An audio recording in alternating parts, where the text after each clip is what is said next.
¿qué tal? Muy buenos días, bienvenidos a Gente Saludable, como todos los días acá para llevarles información de salud y calidad de vida. Hoy tenemos un tema muy interesante, pero antes les vamos a presentar nuestras redes sociales, en Twitter e Instagram, @gentesaludable, y también pueden consultar nuestra página web www.gentesaludable.com.be. Veamos de qué trata nuestro tema del día en este micro preparado por nuestro equipo de producción. La inflamación o infección de la membrana que recubre los párpados es conocida como conjuntivitis. Alergias, hongos o virus pueden ser sus principales causantes. Hoy hablaremos de eso en Gente Saludable, gente como tú. Así es, nuestro tema del día entonces es la conjuntivitis, además muy usual en las consultas oftalmológicas. Vamos a conversar con María Luisa Alvarado, oftalmólogo, quien es nuestra invitada del día de hoy. Bienvenida a Gente Saludable. Buenos días, gracias por la invitación. Bueno, sí, ciertamente la conjuntivitis es una de las enfermedades o patologías en las que los oftalmólogos tenemos mayor número de pacientes, dada la incidencia tanto de la frecuencia de la patología como la afectación a todos los grupos sociales, ¿no? Entonces, todos los grupos etarios lo afecta. Y mucho más con el advenimiento de las nuevas tecnologías, la película lagrimal se vuelven susceptibles y entonces estamos expuestos a que se realicen muchas de estas enfermedades. Háblame de los factores detonantes de la conjuntivitis. Ok, la conjuntivitis, como su nombre lo dice, itis es inflamación, y es una inflamación de la conjuntiva, ¿ok? Para dar un rasgo más o menos anatómico, la conjuntiva es una membrana que se encuentra por detrás del párpado, llega al nervio óptico y se devuelve hasta la zona corneal, ¿ok? Esa membrana es como un capuchón, vale decir. Entonces, que esto quiere decir que cuando hay un proceso inflamatorio a nivel palpebral, este proceso inflamatorio puede ir progresando hasta abarcar la parte anterior del ojo. Entonces, dadas esas circunstancias y esas evoluciones, entonces nosotros podemos hablar de diferentes tipos de conjuntivitis dependiendo cómo se vaya presentando el cuadro. Hablemos de esos tipos de conjuntivitis. ¿Es algo, tiene factores ambientales? ¿Pudiera ser de toda esta cosa con la tecnología que nosotros estamos súper pegados a las tablas, a la pantalla de la computadora? Cuéntanos esos factores que están presentes en nuestro día a día que pudieran determinar la presencia de la conjuntivitis. Ok, mira, una de lo que estamos viendo con bastante preocupación es, vale decir, el uso de estos dispositivos, porque el paciente que está, sobre todo el usuario del computador y de las tablas, estos pacientes no parpadean el número de veces que deberían parpadear. El parpadear nos mantiene en la indignidad de la película lagrimal, que forma parte como un escudo protector para el ojo, ¿ok? Entonces, claro, entonces vienen aquellas activantes de la enfermedad, ¿ok? Tales como las virosis, los virus, los agentes tóxicos, que producen esa inflamación de la conjuntiva, puesto que no pueden, no tenemos una película lagrimal que defienda contra esos agentes activantes de esa enfermedad, de esa patología. Hay diversos tipos de conjuntivitis, hay quienes les da un poquito más leve, otros que prácticamente te incapacita durante varios días. Cuéntame de eso. Ok, mira, las conjuntivitis vienen desde conjuntivitis virales, bacterianas, alérgicas, químicas, ¿ok? Dependiendo te podría decir que las conjuntivitis virales, estamos hablando de virosis tales como los enterovirus, que son conjuntivitis que tienen una remisión sola, ¿ok? No, en ocasiones puede o no aparecer con unas adenopatías, y que son muy molestas porque hay un lagrimeo, puede haber una epífora, o sea, aumento de esa carga lagrimal. Y los pacientes, dependiendo si no hay afectación corneal, pueden tener fotofobia. Ella remite solita. ¿Cómo cuántos días dura más o menos? Aproximadamente entre 5 a 10 días puede remitir una conjuntivitis viral. Claro está, dependiendo del virus que la esté causando, porque si nos conseguimos con un herpesvirus, ¿okay? Que es importante diagnosticarlo, entonces allí la cosa es un poquito más seria y tiene una mayor data. En cuanto a las bacterianas, pues como su nombre lo dice, son bacterianas, son más tórpidas, hay una hiperemia conjuntival, hay lagrimeo, hay secreción, hay un cierre palpebral, puede haber aumento palpebral, el paciente puede o no tener sintomatología de discapacidad visual.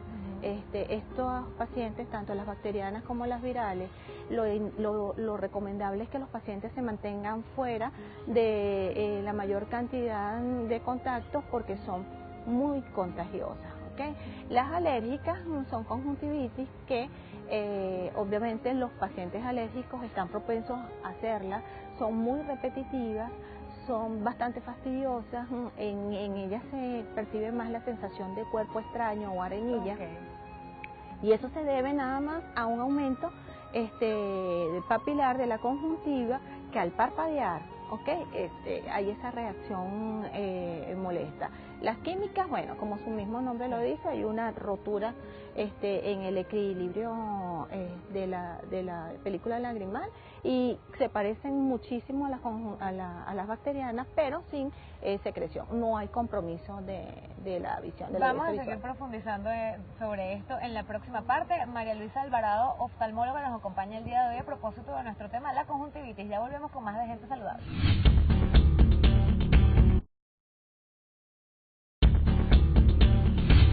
Y hoy en Gente Saludable seguimos conversando sobre la conjuntivitis con María Luisa Alvarado, oftalmóloga. Es un diagnóstico frecuente, digamos, en nuestro país, pero además que venimos del segmento anterior hablando de los tipos, ¿no?, de conjuntivitis. Sin embargo, uno siempre tiene como ese mito social: no me mires que se me pega la conjuntivitis. Uno va con lentes de sol a trabajar. ¿Cuál es en realidad qué es lo que uno de verdad debe hacer con el diagnóstico de la conjuntivitis? ¿Debes guardar reposo absoluto? ¿De verdad se te pega si miras a los ojos del que tiene conjuntivitis? Mira, es importante que el diagnóstico del tipo de conjuntivitis, cuando estamos hablando de una conjuntivitis viral o una conjuntivitis bacteriana, obviamente sí es contagioso. Entonces debemos tener las mayores medidas de asepsia, y por supuesto hay que tener un cuidado tanto para el paciente, porque está susceptible, como para su entorno, o su microambiente o macroambiente, porque entonces eres un contaminante, un potencial contaminante para tus compañeros. El uso o no de lentes oscuros es dependiendo si hay una afectación o no de la córnea, pero lo ideal es que si tú tienes un proceso inflamatorio, el reposo debe ser domiciliario. Los pacientes se entiende que a veces el reposo, sobre todo en la gente joven, y bueno, se van a la piscina, se van a la playa, y eso es contraproducente, porque eso sería agravar más el cuadro, y podríamos hacer entonces pasar de una conjuntivitis a una queratoconjuntivitis. Entonces ya aquí hay un compromiso de la córnea. Entonces hay una inflamación corneal, hay un infiltrado corneal. Entonces que en algunas ocasiones la resolución es entre 2 a 3 semanas, pero en otras ocasiones, dependiendo de la agresividad de esa inflamación corneal, se hace mucho mayor, 2, 3 meses. ¿Pudiera agravarse si no le damos la atención adecuada? Sí. Si te indican el tratamiento y no cumples el tratamiento como es, entonces puedes generar cuadros más severos que comprometen inclusive tu órgano lagrimal, y entonces de una conjuntivitis, entonces pasas a hacer, después que pase este evento, a hacer un cuadro de síndrome de ojo seco. Hablemos de ese diagnóstico. Cuando va el paciente a la consulta, ¿cómo se diagnostica la conjuntivitis y el tipo? Porque pareciera que, de hecho, un poco se habla de los tipos de conjuntivitis, pareciera que es conjuntivitis, pero resulta que hay varios tipos. ¿Cómo hacen ustedes en consulta para determinar cuál es el paciente te refiere que hay una molestia de arenilla, un lagrimeo, un ojo rojo, ¿ok? Y cuando tú vas a tu instrumento de trabajo de la lámpara de hendidura, que se maximiza la imagen del ojo, entonces tú ves ciertamente una hiperemia conjuntival. Cuando notas a nivel de la conjuntiva palpebral unas papilas, tú puedes ver un crecimiento de leve hasta un crecimiento poliédrico. En ese caso podemos hablar de conjuntivitis alérgica, cuando se ven esas papilas muy desarrolladas. Cuando además de ver una hiperemia conjuntival, pero ves una secreción, ves un ojo rojo, ves adenopatías, entonces estamos en presencia de una conjuntivitis bacteriana. Cuando ves un ojo rojo o una hiperemia conjuntival y mucho lagrimeo, estamos en presencia de una conjuntivitis viral. Entonces, dependiendo de eso, bueno, tú explicas al paciente qué es lo más recomendable. Lo de entradita que todo paciente debe tener es un aseo, ¿ok? Eso es bien importante. El aseo de tu ojo derecho tiene que estar independiente del ojo izquierdo. Eso pasa mucho, ¿no? El secado, no puedes usar toallas.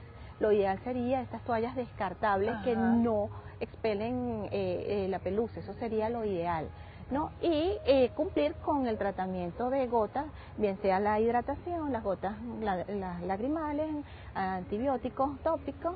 En algunas ocasiones, dependiendo de la gravedad, tienes que dar antibiótico oral. Y de las alérgicas también los colirios, de que aquí hay una excelente gama específica para ese. De eso te iba a hablar, del tratamiento. Además, tú comentaste algo sobre el síndrome del ojo seco. No lo notamos en el día a día por esa sobreexposición que tenemos a los implementos tecnológicos, y nuestra visión, nuestro ojo se resiente.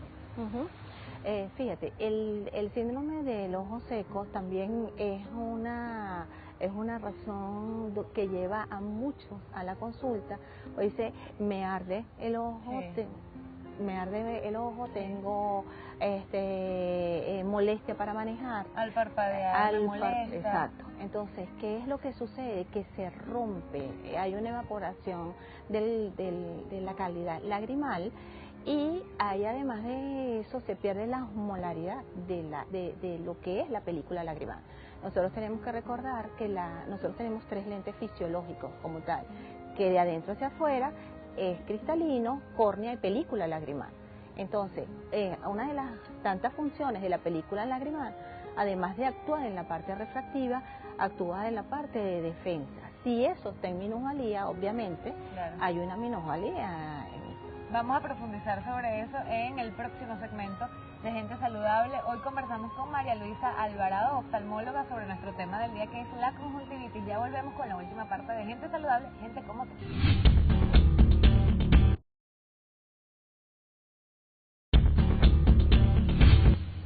Seguimos con nuestro tema del día, que es la conjuntivitis. Conversamos con María Luisa Alvarado, oftalmólogo. Estábamos hablando en el segmento anterior del síndrome del ojo seco, que es otra de las cosas frecuentes por la que ocurre la consulta oftalmológica, y que también, si no le ponemos atención, pudiera desencadenar una conjuntivitis. Sí. ¿Por qué? Porque, como te dije, la película lagrimal, una de sus funciones es la de protección. Si yo tengo en minusvalía esa protección, cualquier agente, inclusive el estafilococcus aureus, que lo tenemos en piel, puede activarnos una conjuntivitis. Entonces, es importante una hidratación. ¿Cómo mantenemos la hidratación? Primero parpadeando, es la mejor manera, ¿ok? Yo veo con mucha preocupación en la consulta gente joven, muy joven, con una disminución importante del laguito lagrimal. ¿Qué es el laguito lagrimal? Es una cantidad específica que se aloja en el borde inferior del ojo, ¿ok?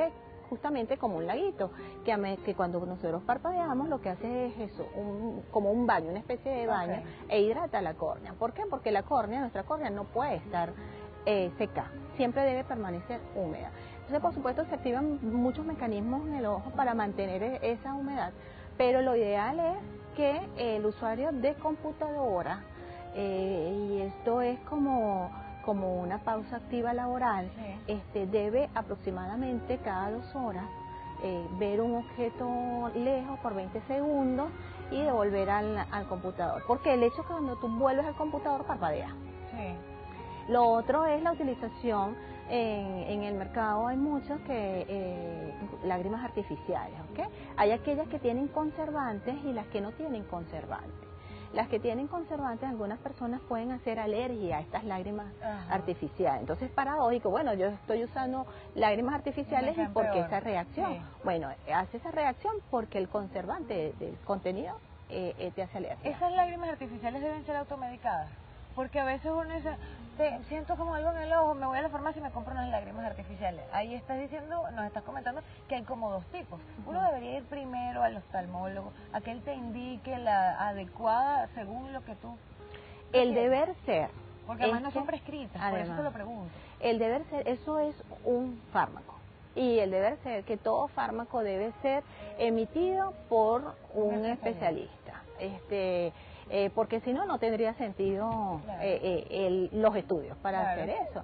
Y por eso, o sea, si un paciente no sabe que tú eres alérgico a este conservante y usas esta lágrima artificial, entonces, ¿cómo saberlo, no? Nosotros para determinar un síndrome de ojos secos tenemos unas técnicas en la consulta que se realizan y tú dices, no, este paciente tiende a, ¿ok? Porque eso se ve muy frecuente. Lo frecuente es que lo veamos en personas mayores, pero en personas tan jóvenes no. Pero el problema es que ahorita, claro, el muchacho se coloca en un computador, en una tabla, en los teléfonos nuevos y entonces eso es así, fijo, y no parpadea. Eso. Entonces, una de las recomendaciones que yo haría aquí, sobre todo a los padres, es que dosifiquen a la gente joven, a los niños. Eso, los videojuegos, las computadoras, los teléfonos, eso hay que dosificarlo, porque no puede ser que tú veas niños de 10, 11 años con ojos que lo veías a los 50, 60 años. Imagínate. Entonces no debería pasar. Sí, ciertamente, sobre todo las recomendaciones son muy importantes, porque a veces los videojuegos, los aparatos tecnológicos se convierten como en las niñeras, ¿no? Y los chicos pasan allí 5, 6, 7, 8 horas, te lo digo porque tengo primos así, 8, 9, 10 horas es infinito, un sábado puede ser sin límite. Adicional a lo que eso afecta en tu cuerpo, en la columna, en la cervical, en el manguito rotador, todas esas cosas cuando tienes que mover muchos aparatos relacionados con los videojuegos, es importante que esto se sume, el tema visual. Claro, porque, o sea, el que tú contribuyas a eso, haces un síndrome de ojo seco y si eso se instala, ¿ok? Estás propenso a hacer conjuntivitis y llegar inclusive a hacer úlceras corneales, que eso es de difícil tratamiento y, inclusive con el tiempo puede hasta perder córnea, o sea, el tratamiento es quirúrgico o trasplante de córnea. Entonces, la prevención es lo más importante, la prevención es vital para la salud ocular.